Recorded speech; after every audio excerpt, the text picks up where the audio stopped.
Hello and welcome to Breathwood. I'm starting to make videos again, and as you can see, I'm in a totally different spot. I've moved out of my previous house. I've moved again, yes. And instead of finding a home, I just gave up on the situation and decided to couch surf for a while. And so I'm cat sitting for about 2 weeks. You can see the two cats right here. They're super adorable.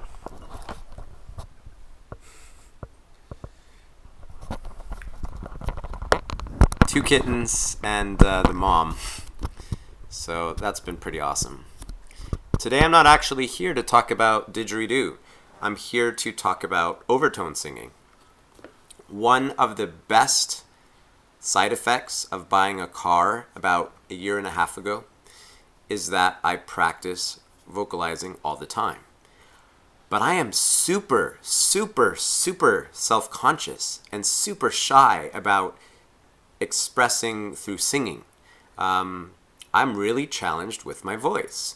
My sense is that I'm off key or that my voice wavers a lot. And whether or not that's true, I'm now trying to push past it, to steady my tone, to build my confidence, and at least work on long tones. I figure that's a good place to start. So one of the best tools to help with that is this. This is a Shruti box. It has a bellows system, so you pump it, you choose your notes, it's arranged like the keys of a piano, and you get this beautiful drone.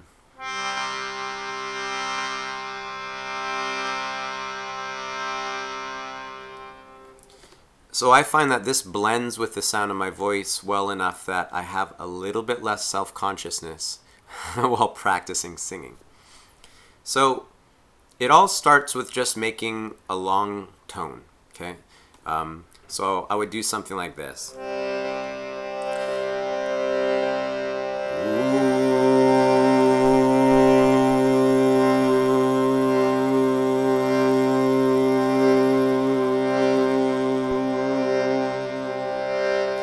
Or I could hum.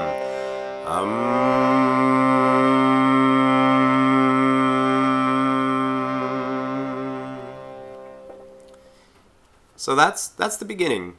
Just doing a lot of that will help with your vocal control, will help with singing in tune as you look for the right note, will help with breath support. But where it gets fun for me is the overtones. And these are super useful in didgeridoo too. We use these a lot, so they actually go really well together. What started to really open me up to the idea was a recent online lesson that I took with Jeremy Cloak. He taught me a traditional piece of vocabulary in traditional didgeridoo playing, which is drrr, drrr. I don't even really know how to say it as a word. It's D-H-I-R-R-L. That's how we write it. So it's a D sound, then an I, and O at the end, and then a breath at the end, which we won't worry about. So the tongue starts at the beginning of the mouth, the front, like a D, but then instead of lifting or dropping away, it licks the roof of the mouth and curls backwards. Dillo.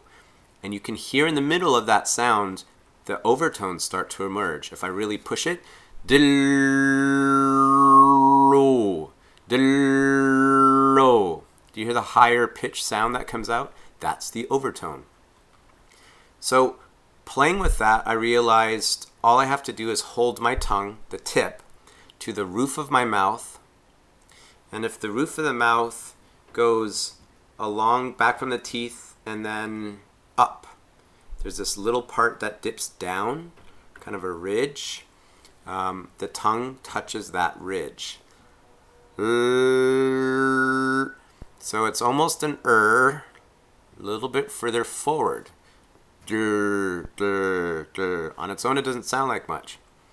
So I'm going to place my tongue there and suggest you try the same. Then the mouth forms like a really, almost a tube shape. Move your lips forward like the end of a trumpet even. Okay, so you're directing the sound forward. Pull your cheeks in, so all the sound's going straight forward past your tongue. And then you're going to just think of a laser or a flashlight, and you're shooting your voice forward.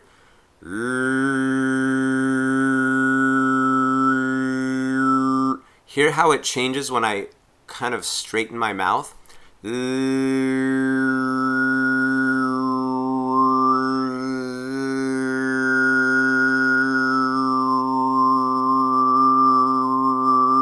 So there's a certain position when there's a sweet spot. So you're looking for that, tongue gently touching the roof of the mouth the whole time.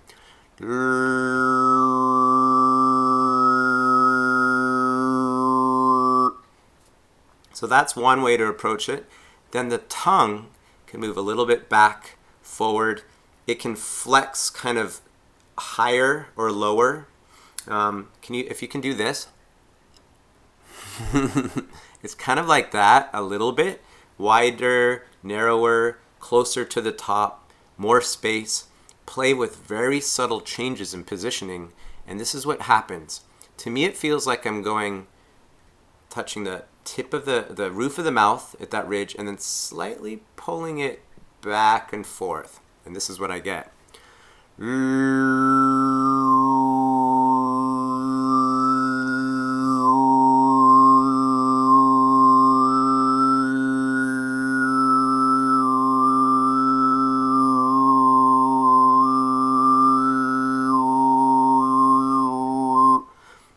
I've started to find different notes. You can actually sing a scale as you really get this precise. I'm not quite there yet, but I can get a few of the notes quite clearly. Another way I got here when I worked at Gandharva Loka was to think of going from E to O with my mouth very slowly. So,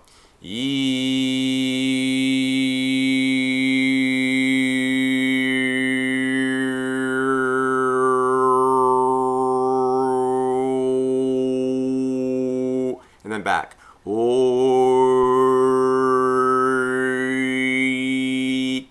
And around the position in the middle where you would be making an sound, that's where the beautiful overtones come out.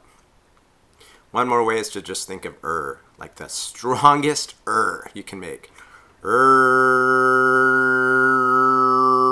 Pull the cheeks and lips forward.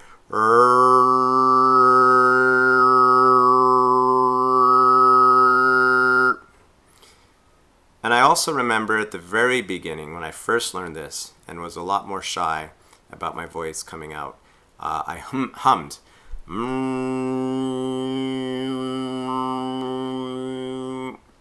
So that's another possibility if you don't want your voice to be so loud. So combining some of those with a shruti box to help, make it a little less lonely and less, it feels less like it's just your voice out there by itself.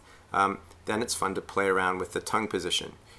Back and forth, up and down. Cheeks pulled tighter, wider, until you find that sweet spot. So I'm going to try that for the next minute or so and see how it goes. Thank you so much for watching, and I would love to know if you have any questions about this or tips.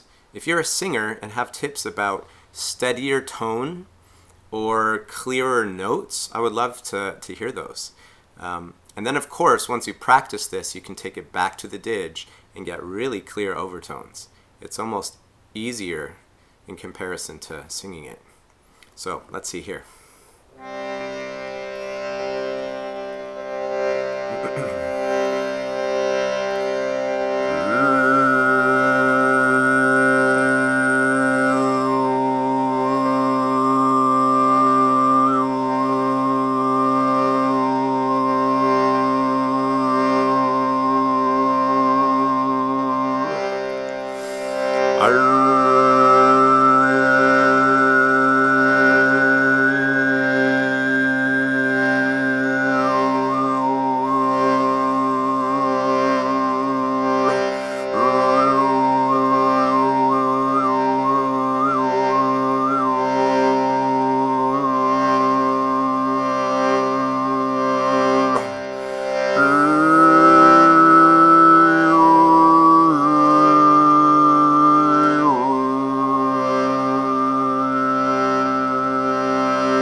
So there you go. That's my attempt to share a little bit more overtone singing.